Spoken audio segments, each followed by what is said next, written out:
اللهم انفعنا بما علمتنا وعلمنا ما ينفعنا وزدنا علما وبارك لنا في علمنا وارزقنا الإخلاص في القول والعمل كاملا وعلما نافعا لا ينسى وتوفيقا دائما وصحة ويقينا وعافية.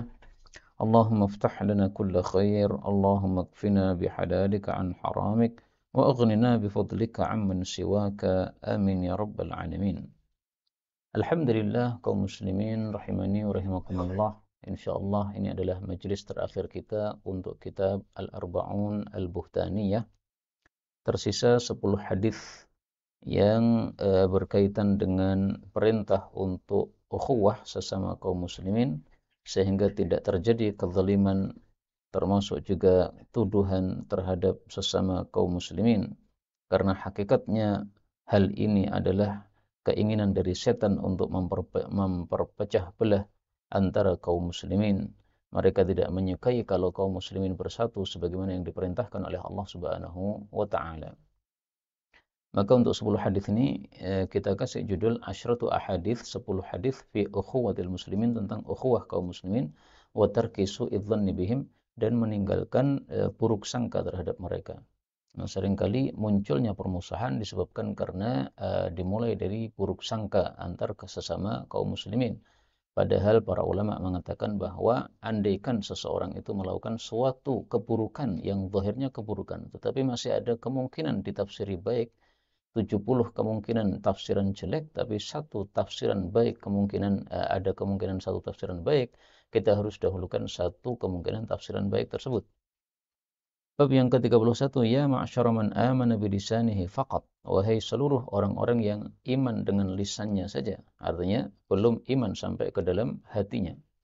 An Abi Barzah al-Aslami radhiyallahu anhu qala qala Rasulullah sallallahu alaihi wasallam, ya ma'syara man amana bilisani, wahai seluruh orang-orang yang iman dengan lisannya, walam yadkhulul imanu qalbah, sementara iman belum masuk ke dalam hatinya. La taghtabul muslimin, janganlah kalian itu menggibah kaum muslimin, menggunjing kaum muslimin. Wala tattabi'u auratihim, dan jangan kalian itu mencari-cari aurat-aurat, atau maksudnya ini aib-aib mereka. Fa'innahu, karena sesungguhnya, manittaba'a auratihim, barang siapa yang mengikuti atau mencari-cari aib-aib mereka, yattabi'ullahu auratahu, maka Allah pun akan mengikuti aib-aibnya. Wa may yattabi'illahu auratah, dan barang siapa yang Allah mengikuti aib-aibnya atau mencari-cari aib-aibnya, yafdahu, Allah pun akan permalukan dia, fi baitihi, di dalam rumahnya. Hadis diriwayatkan oleh Al-Imam Abu Dawud. Hadis ini menunjukkan bahwasanya kaum muslimin dilarang untuk melakukan ghibah sesama kaum muslimin dan tidak boleh mencari-cari aib-aib atau kesalahan orang lain. Kalau kita melakukan itu, berarti lam yadkhulil imanu qalbah. Iman belum masuk ke dalam hati. Artinya masih tingkatan sebagai muslim, belum tingkatan mukmin. Ada 3 tingkatan untuk kaum muslimin. Yang paling rendah ini muslim, di atasnya lagi adalah mukmin, di atasnya lagi adalah muhsin. Nah, di sini yang dimaksud adalah orang-orang yang masih muslim saja, belum mukmin, karena masih melakukan kezaliman terhadap kaum muslimin dengan melakukan pengguncingan atau mencari-cari kesalahan orang lain. Maka istilah muslim dan belum mukmin ini sebagaimana yang disebutkan di dalam Al-Qur'an pada surat Al-Hujurat. Allah Subhanahu wa taala mengatakan kepada orang-orang Badui yang mereka mengatakan amanna, kami telah iman, maka Allah katakan qulu aslamna, katakan kalian baru Islam. Walamma yadkhulul imanu fi qulubikum, tapi iman belum masuk ke dalam hati kalian. Karena kalau imannya sudah masuk ke dalam hati, tidak akan bertingkah seperti yang disebutkan tersebut. Kemudian dari hadis ini diambil kaidah yang sangat populer bahwasanya al-jaza'u, balasan dari Allah itu, min jinsil amal, sejenis dengan amalnya. Maka barang siapa yang mencari-cari aib orang lain, Allah balas dengan dicari-cari aibnya oleh Allah Subhanahu wa taala, sehingga akan dipermalukan oleh Allah Subhanahu wa taala. Berarti mafhum mukhalafahnya atau sebaliknya adalah, kalau kita suka bahwa aib kita tidak disingkap oleh Allah, maka jangan singkap aibnya orang lain. Kita menjaga aib orang lain, Allah pun juga akan menjaga aib kita. Hadis 32, al-muslim akhul muslim. Muslim adalah saudara muslim yang lain. An Ibni Umar radhiyallahu anhuma anna Rasulullah sallallahu alaihi wasallam qala, al-muslim, seorang muslim, akhul muslim, saudaranya muslim yang lain. Maka la yadhlimuh, tidak boleh menzaliminya, wala yuslimuh, dan tidak boleh membiarkannya. Hadis muttafaqun alaih. Hadis ini menunjukkan bahwa muslim dengan muslim yang lain adalah bersaudara, dan persaudaraan ini adalah persaudaraan yang lebih kuat daripada persaudaraan nasab. Buktinya bahwasanya persaudaraan agama lebih kuat daripada persaudaraan nasab adalah kalam Allah Subhanahu wa taala terhadap Nabi Nuh alaihi salatu wassalam. Ketika Nabi Nuh mengatakan, "Ya Allah, ini anak saya, kenapa tidak selamat dari siksamu?" Maka Allah mengatakan, "Innahu laisa min ahlik." Anakmu ini bukan termasuk keluargamu. Innahu amalun ghairu salih. Dia beramal yang tidak baik. Meskipun dari sisi nasab tetap tidak terputus ya. Jadi anak yang berbuat jelek itu nasabnya berarti putus dari bapaknya yang soleh, bukan begitu. Tapi maksudnya di mata Allah Subhanahu wa taala dia tidak sama antara bapak dengan anak, karena anaknya adalah orang jelek sementara bapaknya adalah orang yang soleh. Kemudian makna la yuslimuh, tidak membiarkannya, ini maksudnya adalah tidak membiarkannya mendapatkan kezaliman. Jadi yuslimuhu ini masih berkaitan dengan yadlimuhu tadi. Saya tidak boleh berbuat zalim kepada seseorang yang muslim kalau dia dizalimi oleh orang lain. Nah, saya tidak boleh membiarkan, alias harus saya membantunya. Maka la yuslimuh, tidak boleh membiarkannya, yaitu mendapatkan kezaliman. Maksudnya harus membantu supaya dia tidak mendapatkan kezaliman tersebut. Berarti tidak boleh berbuat zalim, juga tidak boleh membiarkannya mendapatkan kezaliman. 33, al-mu'min akhul mu'min. Orang beriman saudaranya orang beriman yang lain. An Uqbah bin Amir alal mimbari yaqul, di atas mimbar dia mengatakan, inna Rasulullah sallallahu alaihi wasallam qala, Rasul bersabda, al-mu'min akhul mu'min. Mu'min adalah saudara mu'min yang lain. Fala yahillu, maka tidak halal alias haram, lil mu'min, bagi seorang mu'min, ayyabta'a, untuk membeli, ala bai'i akhih, atas jualan saudaranya. Wala yakhtub, dan tidak boleh melamar, ala khidbati akhih, atas lamaran saudaranya, hatta yadhra, sampai saudaranya itu meninggalkan. Hadis diriwayatkan oleh Imam Muslim. Apa bedanya hadis ini dengan hadis sebelumnya? Kalau tadi al-muslim, kalau di sini al-mu'min. Nah, bedanya apa muslim dengan mu'min? Tadi sudah dijelaskan bahwasanya ada tingkatan muslim, mukmin, muhsin. Nah, maka perbedaannya jelas, muslim itu tingkatannya paling rendah. Siapa yang muslim belum tentu mukmin. Siapa yang mukmin pasti sudah muslim. Tetapi para ulama katakan bahwa muslim dan mukmin itu adalah lafzani, satu lafaz, idza ijtama'a, jika keduanya kumpul. Kumpul maksudnya disebutkan kedua-duanya, maka iftaraqa, dia menjadi pisah. Pisah maksudnya sama-sama punya makna tersendiri. Jadi kalau ada kata muslim digabung dengan kata mukmin dalam satu kalimat. Seperti dalam ayat tadi ya. Aslamna, amanna ya. Katakanlah kalian itu baru Islam, belum iman. Nah, berarti Islam dan iman ada makna sendiri-sendiri. Tetapi idza iftaraqa, apabila kedua kata itu berpisah maksudnya disebutkan sendiri saja Islam tok atau iman tok, maka ijtama'a, maka keduanya kumpul. Kumpul maksudnya kata-kata iman itu mencakup Islam. Kata-kata Islam saja mencakup iman. Nah, demikian juga di sini al-mu'min akhul mu'min. Ini tidak hanya orang beriman, tapi orang muslim juga tercakup di sini. Hadis yang sebelumnya tadi juga begitu. Al-muslim akhul muslim, itu tidak hanya orang muslim saja, tapi orang mukmin tercakup di situ. Itulah makna apabila berkumpul maka berpisah, dan apabila berpisah maka berkumpul. Kemudian yang dimaksud tidak boleh membeli atau menjual atas jualan saudaranya, itu artinya adalah menggagalkan transaksi yang sedang berlangsung antara seseorang dengan orang lain, supaya dia bertransaksinya kepada kita. Maka biarkan kalau ada orang bertransaksi, biarkan dia selesai dulu. Kalau dia selesai, kemudian kita mau menawarkan barang kita, tidak ada masalah. Jadi misalnya A dan B bertransaksi, nah biarkan, nah, apakah jadi ataukah tidak. Ketika tidak jadi, nah, maka baru kita menawarkan barang kita, supaya tidak menjadi permusuhan di antara sesama kaum muslimin. Karena kalau kita menawarkan barang yang serupa dengan barang saudara kita, sementara dia sedang menawarkan kepada seseorang pembeli, kemudian dia melihat barang kita ternyata lebih murah harganya atau lebih bagus sedikit daripada barang yang ditawarkan tadi, dia pasti akan memilih barang yang kita jual. Nah, menyebabkan orang yang penjual pertama jadi tidak nyaman dengan kita karena barangnya tidak jadi dibeli oleh dia. Demikian juga yakhtub ala khidbati akhi, lamaran seorang muslim, itu wanita yang sudah dilamar oleh seorang muslim, tidak boleh kita melamarnya. Tapi memang masalah ini perlu dijelaskan 3 bagian ya. Pertama, ketika dia sudah dilamar dan sudah sepakat untuk menerima lamaran tersebut. Ini sepakat para ulama, tidak boleh untuk kita atau orang lain melamarnya. Yang kedua, kalau si perempuan ini dilamar dan dia menolak lamaran tersebut, maka sepakat para ulama bahwa boleh orang lain untuk melamarnya. Yang ketiga, ini yang diperselisihkan oleh para ulama.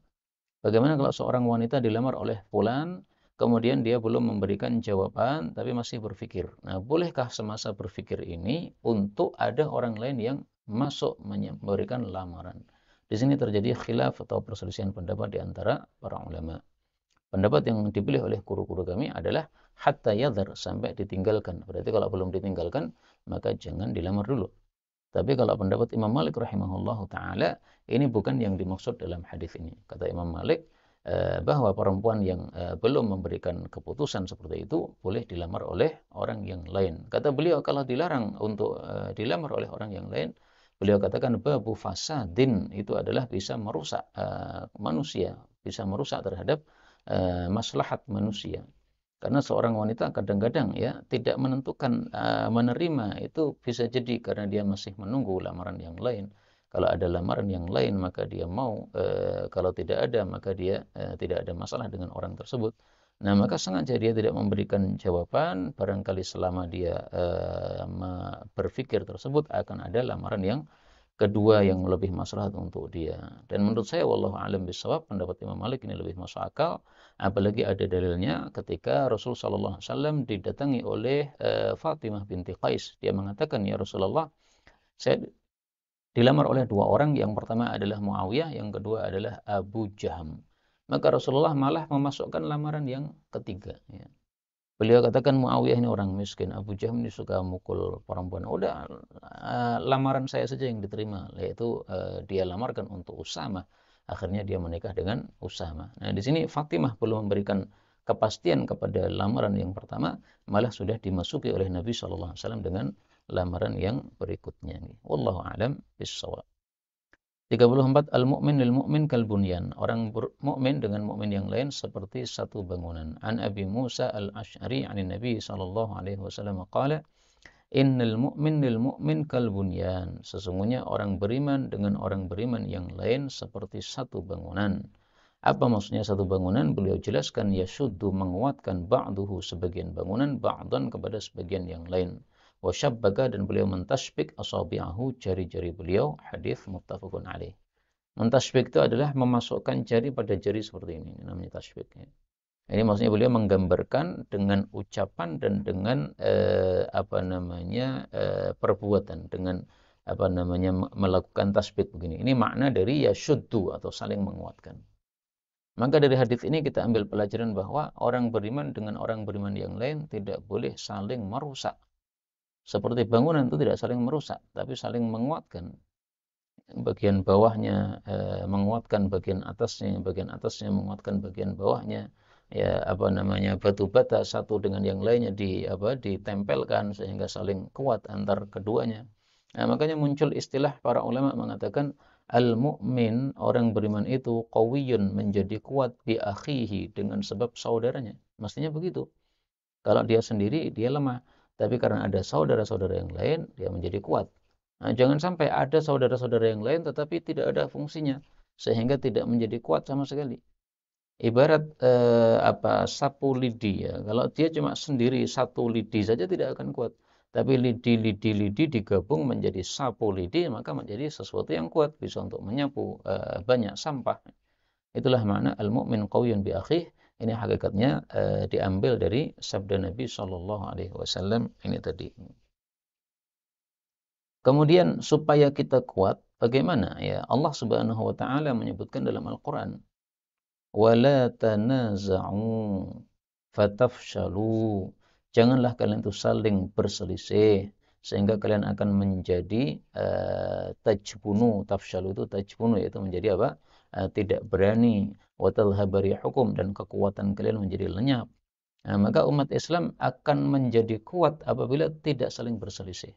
Tapi kalau saling berselisih, selisih hati, ini menyebabkan apa? Tidak adanya saling menguatkan sehingga menyebabkan kekuatannya hilang. Selisih pendapat tidak ada masalah. Jadi isi kepala dengan isi kepala berbeda tidak masalah. Karena Rasulullah membiarkan para sahabat berbeda pendapat ketika beliau menyampaikan satu hadis perintah tentang salat asar di Bani Quraidah. Tapi hati dengan hati ini yang tidak boleh berselisih. Hatinya masih sambung meskipun isi kepalanya atau pendapatnya berbeda. Itulah perbedaan pendapat yang tidak masalah. Tapi kalau perbedaan pendapat sampai masuk ke dalam hati, itulah yang menyebabkan umat Islam jadi tidak punya kekuatan. 35. Kamathalil jasadil wahidi, seperti perumpamaan jasad yang satu. Jadi Nabi menyerupakan muslim dengan muslim yang lain itu dengan dua hal. Yang pertama, kal bunyan, seperti satu bangunan. Yang kedua, kal jasad, seperti satu tubuh. Ani Nu'man bin Bashir radhiyallahu anhuma. Kenapa radhiyallahu anhuma? Karena dua-duanya adalah sahabat Nabi sallallahu alaihi wasallam. Yaqulu, keduanya mengatakan qala Rasulullah, yaqulu Nu'man mengatakan qala Rasulullah sallallahu alaihi wasallam. Tara engkau melihat al-mu'minin, orang-orang beriman, fi tarahumihim, di dalam saling sayang di antara mereka, wa tawaddihim, dan saling cinta di antara mereka, wa ta'atufihim, dan saling tolong di antara mereka, kamathalil jasadi, seperti perumpamaan satu tubuh. Bagaimana satu tubuh itu? Idza ishtaka, jika dia merasakan sakit, udwan, pada satu anggota tubuhnya, tada'a lahu, maka berserikat terhadapnya sairu jasadihi, seluruh tubuhnya yang lain, seluruh anggota tubuhnya yang lain, bisahar, yaitu begadang, sama-sama tidak bisa tidur, wal humma, dan sama-sama demam. Hadis muttafaqun alaih. Nah, inilah perumpamaan muslim dengan muslim yang lain, itu seperti satu tubuh. Maka kita sudah merasakan sendiri ya tubuh kita ya. Kadang-kadang sakit cuma di kaki, tapi menyebabkan panas sampai di kepala. Kemudian juga menyebabkan mata tidak bisa tidur. Sakitnya di kaki, tapi matanya tidak bisa tidur. Kenapa seperti ini? Nah, inilah satu tubuh seperti itu. Nah, maka saudara-saudara kita yang ada di Filistin, mereka mendapatkan musibah yang sangat besar pada hari-hari ini. Mereka dikempur habis-habisan oleh orang-orang yang bengis, kejam, Zionis Israel itu. Maka kita di Indonesia tidak boleh diam saja. Harus ada tarahum, merasa sayang kepada mereka. Buktikan rasa sayang kita kepada mereka dengan berdoa kepada Allah Subhanahu wa taala, dan juga buktikan tawaddihim, cinta kita kepada mereka, ta'atufihim, tolong kita kepada mereka dengan kita memberikan donasi kepada mereka sesuai dengan kemampuan kita masing-masing. Insyaallah dengan doa ini sudah cukup sangat bermanfaat bagi mereka, sebagaimana mereka sendiri yang mengatakan, ya, ada di antara saudara-saudara kita Palestina mengatakan, kami sangat butuh kepada doa kalian, kami tidak butuh kepada uang kalian. Artinya kebutuhan mereka kepada doa lebih dahsyat daripada kebutuhan mereka kepada bantuan yang bersifat materi. Meskipun tetap saja mereka membutuhkan bantuan bersifat materi, tetapi doa itu yang lebih dibutuhkan. Karena kalau Allah sudah menurunkan pertolongan kepada siapapun, pasti akan bisa mengalahkan meskipun mereka dalam kondisi lemah. Kemudian dalam hadis ini Rasul sallallahu alaihi wasallam memberikan perumpamaan, kamatsali, seperti perumpamaan. Nah, memberikan pelajaran dalam bentuk perumpamaan seperti ini juga merupakan sunnatullah atau kebiasaan Allah Subhanahu wa taala yang dilakukan di dalam Al-Qur'an. Allah Subhanahu wa taala mengatakan misalnya ya, kamatsalil ladzi istauqada nara, seperti orang yang menyalakan api. Ini perumpamaan orang-orang munafik. Ini kata-kata kamatsali dalam Al-Qur'an saya temukan sampai ada 13 tempat. Allah Subhanahu wa taala juga mengatakan kamatsalil ankabut, seperti perumpamaan laba-laba. Nah, jadi Allah memberikan perumpamaan dengan makhluk-makhluk yang dia ciptakan juga, termasuk makhluk-makhluk lemah seperti ini, karena memang tujuan memberikan perumpamaan ini supaya lebih paham, sehingga perumpamaan apapun Allah tidak masalah, mau diperumpamakan dengan laba-laba, mau diperumpamakan dengan lalat, apapun yang bisa menyebabkan orang paham terhadap apa yang dimaksud oleh Allah Subhanahu wa taala, maka Allah tidak malu untuk menjadikannya sebagai perumpamaan di dalam ayat-ayatnya. Innallaha la yastahyi ayyadriba mathalan ma ba'udatan fama fawqaha. Allah tidak malu untuk membuat perumpamaan, baik itu berupa nyamuk maupun yang di atas nyamuk. Di atas maksudnya yang lebih kecil daripada nyamuk. Ya. Jadi bukan di atas lebih besar, tapi apa? Di atas yang dalam hal lebih kecilnya. 36. Kunu jadilah kalian ibadallahi, hamba-hamba Allah, ikhwanan, yang bersaudara. Wa Nabi Hurairah radhiyallahu anhu qala Rasulullah sallallahu alaihi wasallam, la tahasadu, janganlah kalian saling iri. Iri itu adalah berangan-angan lenyapnya nikmat dari orang lain, itu iri. Maka boleh kita berangan-angan mendapatkan semisal nikmat yang diberikan kepada orang lain. Yang tidak boleh adalah kita berangan-angan nikmat orang lain pindah kepada kita. Ya nggak boleh. Tapi kalau dia punya nikmat, nah, kita tidak ada masalah terhadap dia. Kita ikut senang juga kalau dia dapat nikmat. Tapi kita juga ingin nikmat itu juga kita dapatkan. Sebagaimana dia dapat nikmat itu, kita juga mendapatkannya. Ini nggak ada masalah. Perhatikan kata Allah dalam Al-Quran. وَلَا تَتَمَنَّوْا مَا فَضَّلَ اللَّهُ. Surat An-Nisa ayat 32.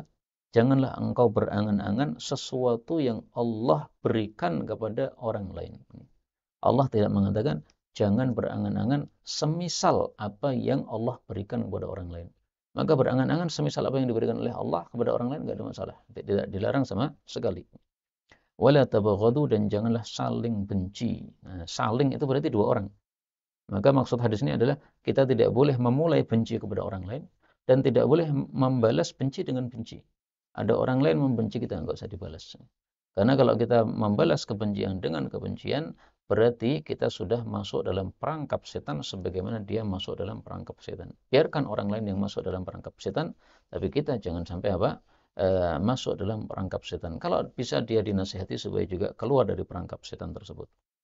Wala tajassasu, dan janganlah tajassus, wala tahassasu, dan janganlah tahassus. Apa sih perbedaan antara tajassus dengan tahassus? Perbedaannya jim dengan ha, maknanya berbeda juga. Maka Al-Imam Ibnu Abi Katsir, seorang tabi'in, dia mengatakan tajassus itu mencari-cari aib atau kesalahan orang. Kalau tahassus itu mencuri-curi dengar berita-berita tentang orang. Ada orang sedang ngobrol-ngobrol, kita tidak boleh ikut nih, tapi kita kemudian nguping apa yang sedang dibicarakan, itu tahassus.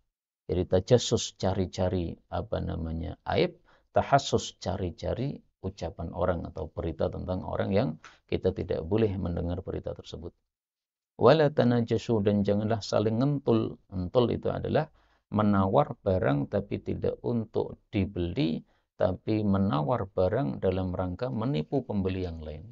Menawar dengan harga tinggi, supaya orang yang menawar sebelumnya mau membeli barang tersebut. Padahal kita sendiri tidak punya keinginan untuk menawar, nah itu ngentul. Adapun kalau semua yang datang sama-sama menawar dan ingin membeli, maka seperti itu tidak ada masalah. Yaitu barang yang dijual dengan lelang. Ya, ini siapa yang mau membeli ini? Nah, itu pernah dilakukan oleh Nabi SAW. Beliau datang membawa seorang budak mudabbar, kemudian beliau menawarkannya secara lelang. Nah, dibeli oleh Nu'aim al-Mujmir dengan harga 800 dirham. Karena dialah yang menawar dengan harga yang paling tinggi. Itu namanya bai' musayyadah, boleh seperti itu. Kemudian yang berkaitan dengan bab adalah wa kunu ibadallahi ikhwana, dan jadilah kalian itu hamba-hamba Allah yang bersaudara. Dalam lafaz yang lain, wa kunu ibadallahi wa kunu ikhwanan, jadilah bersaudara kama amarakumullah, sebagaimana yang Allah perintahkan kepada kalian. Hadis riwayat Muslim. Yang dimaksud Allah perintahkan ini adalah yang disebutkan di dalam surat Al-Hujurat. Karena itu mari perhatikan kalimatnya, surat Al-Hujurat, innamal mu'minuna ikhwah. Ini hanya berita, tiada lain orang-orang beriman adalah bersaudara. Tapi para ulama tafsir mengatakan berita di sini maksudnya perintah. Kenapa? Karena Rasulullah mengatakan amarakumullah, Allah perintahkan kepada kalian. Maka ini termasuk dalam ilmu balaghah ketika kalimat perintah diungkapkan dengan kalimat berita. Dan dalam ilmu balaghah, kalimat perintah diungkapkan dengan kalimat berita itu menunjukkan lebih dahsyatnya perintah tersebut. Seolah Allah sama sekali tidak menghendaki adanya kejadian yang bertentangan dengan perintahnya. Sehingga tiada lain orang-orang beriman itu pasti bersaudara. Tidak boleh atau tidak mungkin ada yang tidak bersaudara. Nah, kalau ternyata ada, maka tidak sesuai dengan kehendak Allah Subhanahu wa taala. 37 unsur akhakal muslim, tolonglah saudaramu yang muslim. An Anas radhiyallahu anhu yaqul qala Rasulullah sallallahu alaihi wasallam unsur akhaka, tolonglah saudaramu, yaitu sesama muslim maksudnya, zaliman, baik dia zalim atau mazluman maupun dia terzalimi. Rawahul Bukhari, diriwayatkan oleh Imam Bukhari. Ini kalimat unsur akhaka zaliman atau mazluman ini adalah perkataan jahiliyah yang kemudian oleh Nabi Shallallahu Alaihi Wasallam digunakan, tetapi beliau rombak maknanya. Maka kesimpulannya, adat atau kebiasaan jahiliyah itu bisa dibagi tiga. Yang pertama, ada yang ditolak oleh Nabi Shallallahu Alaihi Wasallam sehingga dihapus oleh Islam.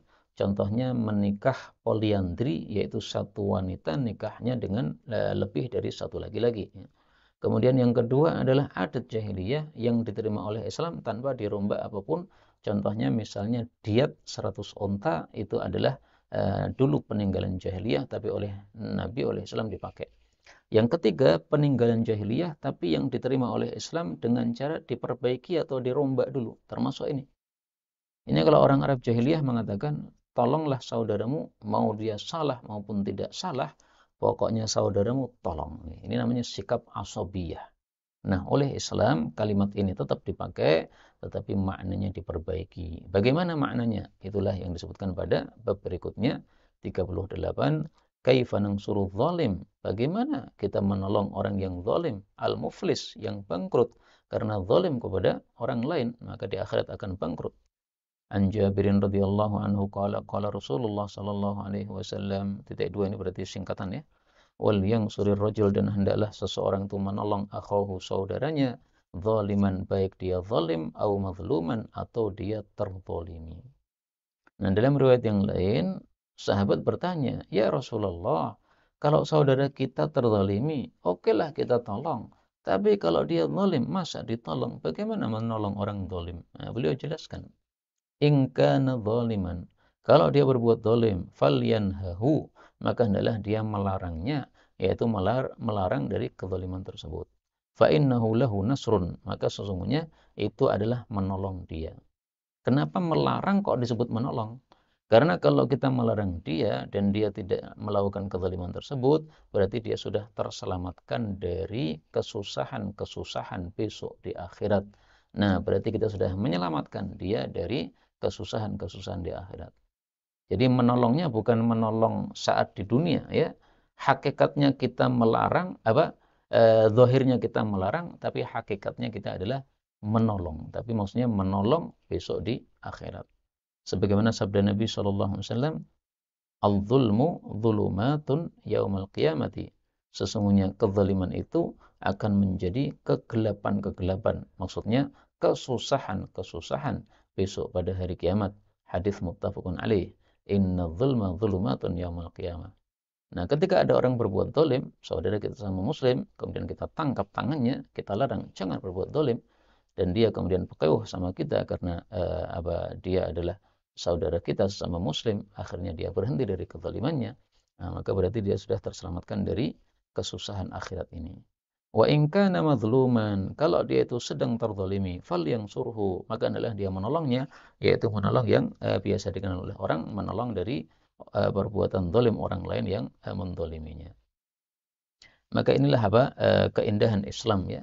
Ternyata tidak semua serta-merta adat jahiliyah itu dibuang, tidak. Kalau ada adat jahiliyah yang baik, maka oleh Islam diterima, enggak ada masalah.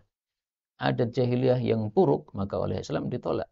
Nah, di sini sebenarnya kalimatnya bagus karena menunjukkan kepedulian kepada saudara ya. Tetapi tafsirannya yang salah oleh Islam kemudian diperbaiki.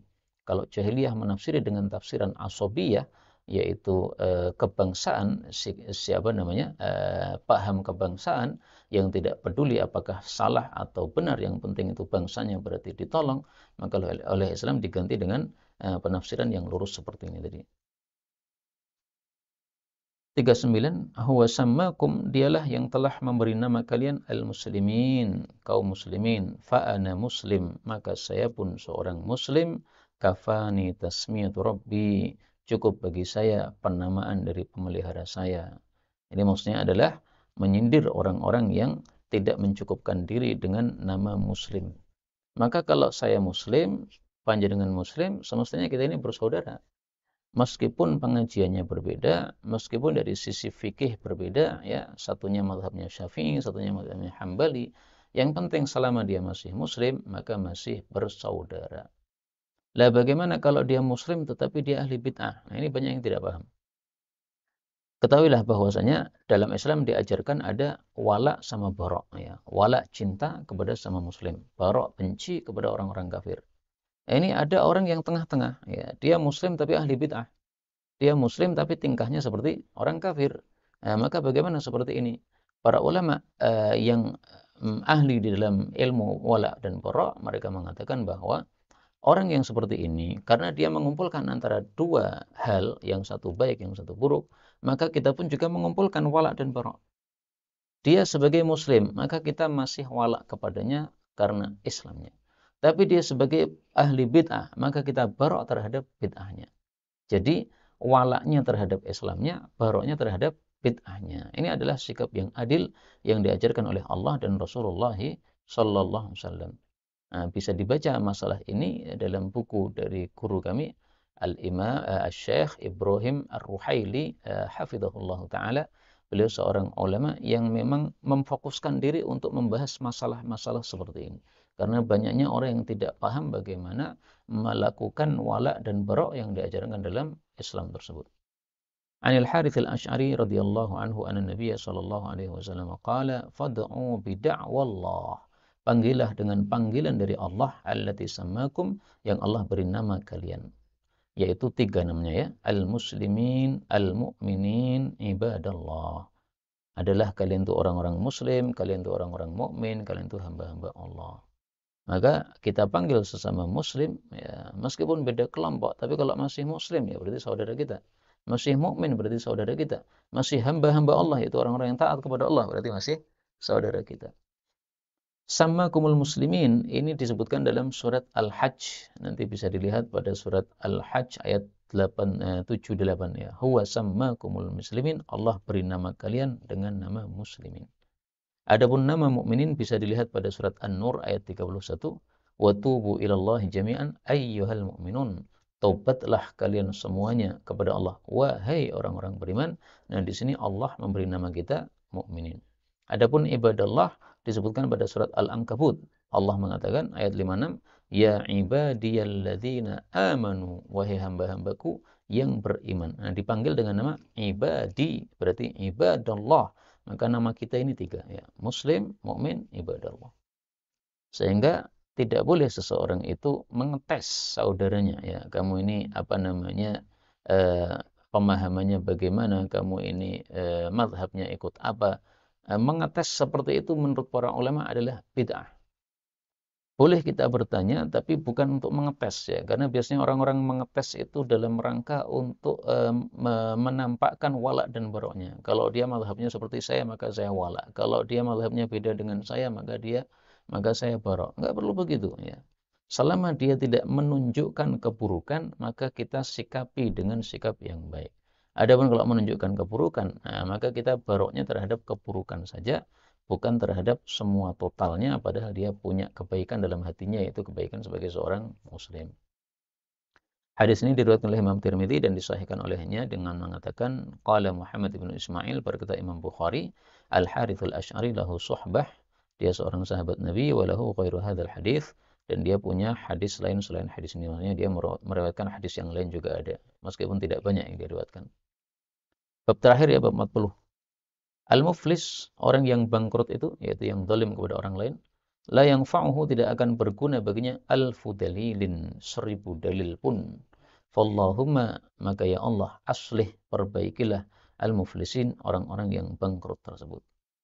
Ini maksudnya adalah orang-orang yang bangkrut, orang-orang yang zalim, tapi dia tidak mau memperbaiki diri.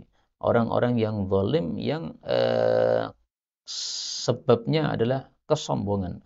Sehingga karena dia tidak karena ada pada hatinya kesombongan, tidak akan menerima kebenaran yang disampaikan kepadanya. Sebagaimana sabda Nabi sallallahu alaihi wasallam yang disebutkan dalam hadis ini. An Abi Hurairah anna rajulan atan Nabiy sallallahu alaihi wasallam wa kana rajulan jamilan, dia seorang yang ganteng.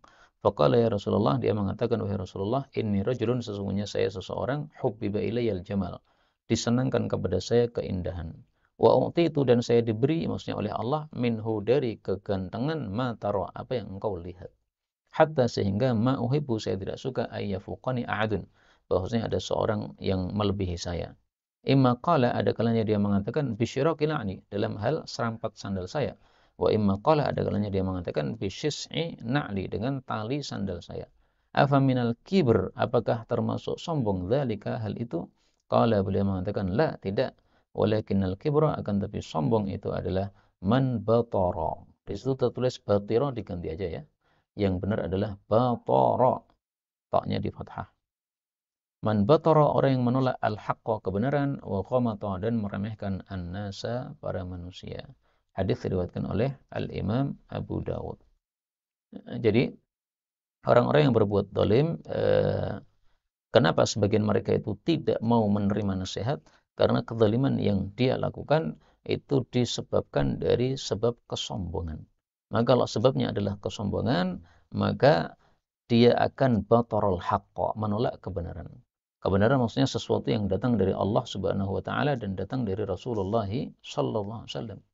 Dikasih nasihat bahwasanya kalau kamu mendengar berita itu harus tabayun dulu, jangan langsung terima, karena kalau kamu langsung terima berita itu melanggar ayat Al-Qur'an.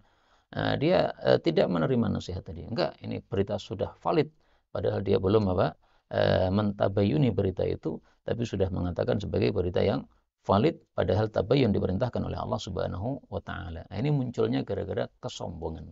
Kalau dia tidak muncul gara-gara kesombongan, tapi gara-gara salah saja, salah yang tidak disengaja, maka insya Allah orang yang salah tidak disengaja itu masih bisa dinasehati.